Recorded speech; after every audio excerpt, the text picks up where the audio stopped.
Noong unang panahon, sa malayong lupain, may nakatirang isang matandang lalaki na kilala ng lahat bilang mangingisda. Siya ay isang mabait at magiliw na tao, na ginugol ang kanyang mga araw sa tabi ng isang kumikinang na ilog, nang huhuli ng isda para sa kanyang katamtamang pagkain. Sa kabila ng kanyang edad, ang mangingisda ay masigla at masigla, ang kanyang matandang mata ay matalas pa rin, at ang kanyang mga kamay ay matatag. Simple at payapa ang kanyang buhay, habang nililibang niya ang musika ng ilog kasabay ng himig ng mga ibon. Isang araw, habang ang araw ay sumisikat ng maliwanag, at ang ilog ay kumikinang na parang agos ng mga diamante, ang mangingisda ay nakaramdam ng malakas na paghatak sa kanyang linya. Buong lakas niyang hinayla at bumangon ang isang isda na hindi katulad ng nakita niya noon. Ang isda ay ginto, ang mga kaliskis nito ay kumikinang sa sikat ng araw. Ito ang pinakamagandang nilalang na nakita ng mangingisda, excited, pero medyo nagulat din. Dinampot niya ang isda para tingnan ng malapitan. Biglang, sa kanyang labis na pagkagulat, ang gintong isda ay nagsalita. Nakinig ang lalaki habang nagmamakaawa ang isda para sa buhay nito, na nangangakong pagbibigyan siya ng isang kahilingan bilang kapalit ng pagpapalaya nito.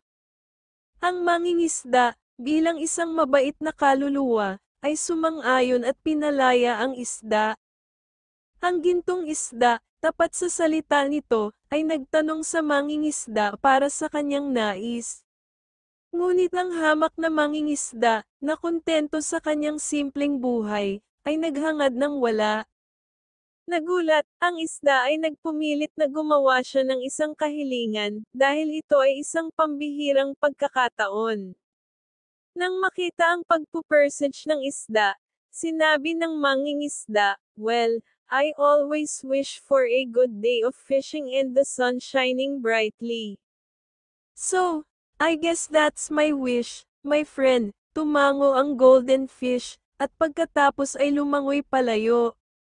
Lumipas ang mga araw, at nagkaroon ng mas mabungang araw ng pangingisda ang mangingisda. Tila sumikat ang araw, at nakaramdam siya ng kagalakan na nakalimutan na niya. Iniisip niya kung iyon ba ang ginagawa ng golden fish.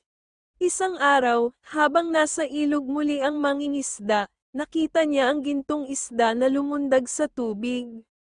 Nakangiting sinalubong ito ng mangingisda at nagbahagi sila ng ilang salita. Mula sa araw na iyon, nagsimulang bisitahin ng golden fish ang mangingisda ng madalas, at naging matalik silang magkaibigan. Kakaiba ang kanilang pagkakaibigan. Nasiyahan sila sa isa't isa at nagbahagi ng mga kwento. Ang mga isda ay nagsasalaysay ng mga kaharian sa ilalim ng dagat, habang ang mangingisda ay nagbabahagi ng mga kwento ng mga lupain sa kabila ng ilog.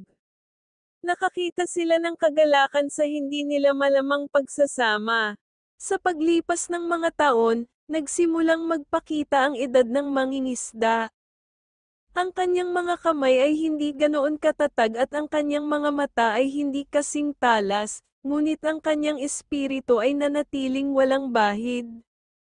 Ang golden fish, na napansin ito, ay nagpakita ng pagmamalasakit sa kanyang kapakanan. Isang araw, nang makita ang mangingisda na pagod, ang gintong isda ay nagtanong, "Mahal kong kaibigan, naging mabait ka sa akin. Ngayon naman ay pagkakataon ko na upang tulungan ka. Pakiusap, hayaan mong bigyan kita ng isang hiling na magpapagaan ng iyong buhay." Magiliw na ngumiti ang mangingisda sa kaibigan, "Naging maganda ang buhay ko, mahal kong isda. Pero, ang katandaan ko ay nahirapan akong manghuli ng isda. Baka makatulong ka dyan." Tumango ang golden fish, nangako na tutulungan siya.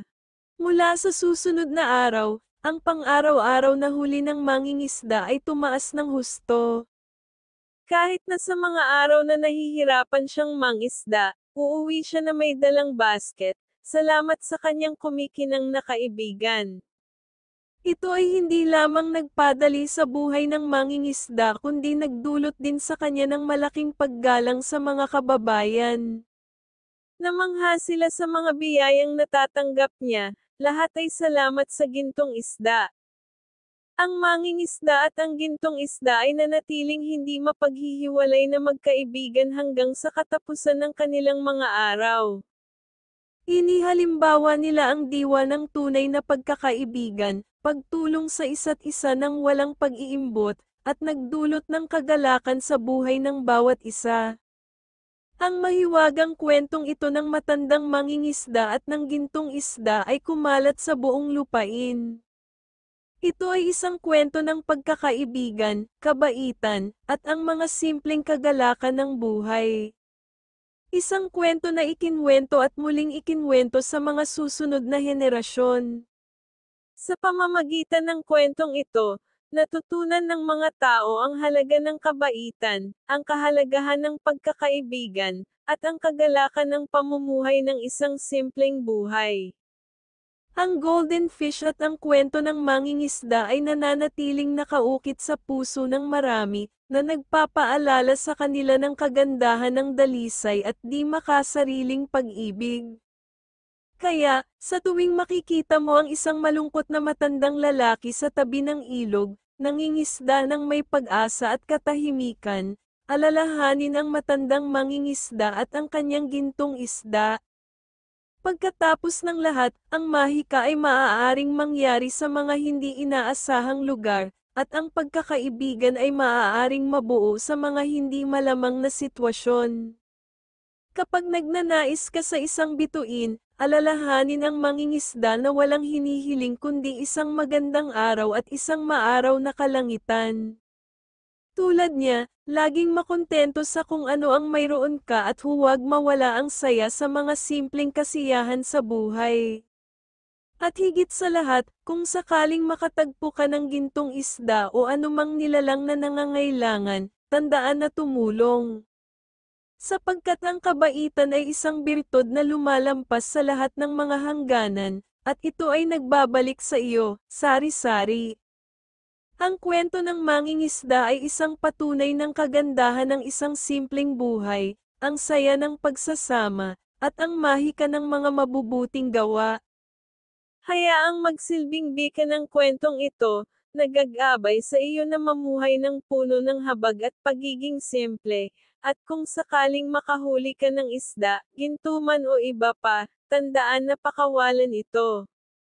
Sapagkat sa kalayaan ng nilalang na iyon ay maaaring magsinungaling ang pagsilang ng isang walang hanggang kwento, isang kwento ng isang mabait na matandang lalaki at ang kanyang gintong isda.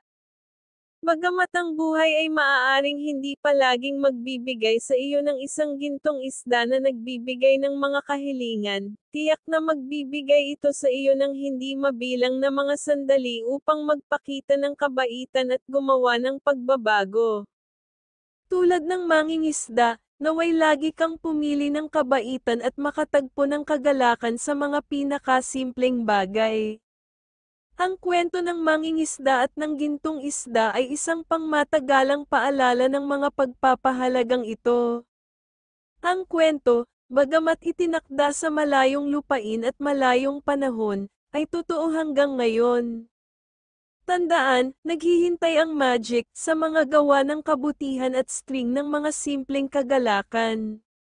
Katulad ng ilog na walang katapusang umaagos, ang kwento ng matandang mangingisda at ng gintong isda ay nagpapatuloy sa puso ng mga naniniwala. Ito ay isang kwento na nagtuturo sa atin tungkol sa pag-ibig, pagkakaibigan, pagiging simple, at higit sa lahat, ang kapangyarihan ng kabaitan. Kaya, mahal na anak, habang ikaw ay tumatanda at nagsimula sa iyong sariling mga paglalakbay, panatilihing malapit sa iyong puso ang kwentong ito. Hayaan itong magsilbi bilang isang paalala na kahit na ano, ang isang mabait na puso at isang mabuting kaibigan ay maaaring gawing mahiwaga ang pinakasimpleng buhay.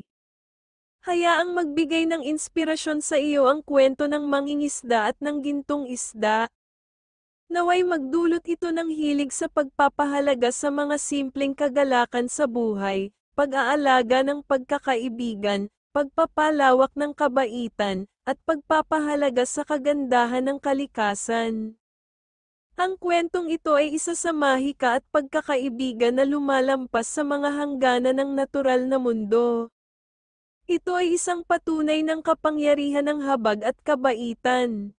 Naway maging inspirasyon ang kwentong ito na hanapin ang mahika sa pang-araw-araw na buhay at sikaping gawing mas magandang lugar ang mundo. Naway lagi mong alalahanin ang matalinong matandang mangingisda at ang kanyang kaibigang gininto ang isda, at ang magandang baklad na kanilang pinagsaluhan. Hayaang gabayan ng kanilang kwento ang iyong landas, at liwanagan ang iyong landas sa pamamagitan ng karunungan nito. Kung tutuusin, ang pinakamahalagang bagay sa buhay ay ang pakikipagkaibigan na ginagawa natin, ang pagmamahal na ibinabahagi natin, at ang kagalakan na makikita natin sa mga simpleng bagay. Alalahanin ang pasasalamat ng gintong isda at ang walang pag-iimbot na hangarin ng mangingisda, at hayaan itong maging gabay mo. At tandaan, kahit saan ka dalhin ng buhay, huwag kalimutan ang mga simpleng kagalakan, tulad ng isang maaraw na araw at isang magandang catch, tulad ng tahimik na ilog at gintong isda, naway mapuno ang iyong buhay ng kapayapaan at kagandahan. At tulad ng mangingisda, naway makakita ka ng kagalakan sa bawat araw, makahanap ng ritmo sa himig ng kalikasan, at makahanap ng mahika sa pinakasimpleng sandali. At kapag nakita mo ang iyong sarili sa tabi ng isang ilog, sa ilalim ng bukas na kalangitan, alalahanin ang matandang mangingisda at ang gintong isda. Ngumiti at makinig ng mabuti sa mga bulong ng kalikasan. Pagkatapos ng lahat, hindi mo alam kung kailan maaaring tumalon ang isang gintong isda mula sa tubig at maging iyong kaibigan. Kaya narito ang mangingisda at ang gininto ang isda, at ang kanilang mahiwagang kwento ng pagkakaibigan at kabaitan. Naway ang kanilang kwento ay patuloy na magbigay ng inspirasyon, magturo at magdulot ng kagalakan sa ating mga puso, habang ito ay lumilipat mula sa isang henerasyon patungo sa isa pa. Habang patuloy na umaagos ang ilog at patuloy na sumisikat ang araw, mabuhay nawa ang kwentong ito, umaalingaw sa ating puso't isipan. Ang kwento ng mangingisda at ng gintong isda ay higit pa sa isang kwento, ito ay isang mahalagang aral sa buhay, isang bika ng liwanag na gumagabay sa atin sa landas ng kabaitan at pagiging simple.